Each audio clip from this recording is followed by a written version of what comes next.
Европа деп атабыз. Бардыгыбыз эле Европанын билим берүү системасы Европа өзүнүн жашоосун жашап бүттү. Европа бүгүн кыйроо жолуна кетти. Европа өнүктү, баардык немеге чыкты деңгээлге, экономикасы да көтөрүлдү, башкасы да көтөрүлдү. Бирок бүгүн Европада адамдардын жашоосу кандай?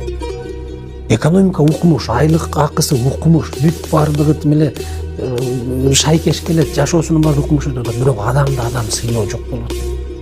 Адам катары жашабай калды да. Атасы баласынын үйүнө барайын десе телефон чалып, балам эртең убактың барбы? Мен саат 2-де сенин үйүңө барып кетейин деп анан барып атпайм. Убактым жок ата, бүгүн болбойт, келбей эле койгула десе келбей калат. Жөнөкөй нерсе. Эркеги менен эркек үйлөнүп жашап атат. Аялы менен аялы үйлөнүп жашап атат. Кызы менен кыз үйлөнүп жашап атат. Ошол Европа келип анан бизге адам сыйлаганды үйрөтөбү? Мисалы гендердик саясат башка деп атабыз мисалы. Ошол Европа келип бүгүн бизге кызды сыйлаганды үйрөтөбү? Кызы менен кызы жашап атса, эркеги менен эркеги жашап атса, каяктагы акыл? Ошого таң каласың. Биз Европа десе эле ошол Европаны мына 12 жылдык билим берүүгө өтөбүз, анан башка берүүгө өтөбүз деп эле бир жок эле нерселерге аракет кылып атабыз. Бизде бар да система. Кыргыз деген система бар да. Кылымдарда жашап келген кыргыздын тарбиясы бар да. Бул кагазга жазылбаган, эч кандай тиги жогорку кеңеш менен кабыл алынбаган эле турмуштук мыйзам, конституция бар да.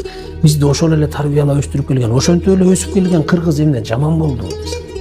А бүгүн бизде деле чыгып атпайбы? Мына атасын сотко берген балдар чыгып атат мисалы. Мен тиги келин болбойм мисалы.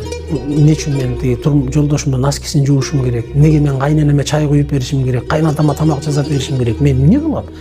Мен деле пендемин, мен деле личностмун, мен деген инсанмын. Мен өзүмчө эле жашай берейин. Мага эч кандай кызматын кылбайм, башка кылбайм деген кыздарыбыз асмандан түшүп атат. Асмандан түшкөн жок. Ал биздин эле бир туугандарыбыз, жаныбызда жүргөн эле биздин эле замандаштарыбыздын ичинен чыгып атпайбы? А ошол нерсенин баардыгы каяктан келип атат? Баардыгы үстүртөн жанагы европалашабыз, биз Швейцария болобуз, укмуш болобуз деген нерсенин бүт баардыгы алып келип биздин кыргыздык түп тамырыбызды жок кылуунун үстүндө иштеп атат да.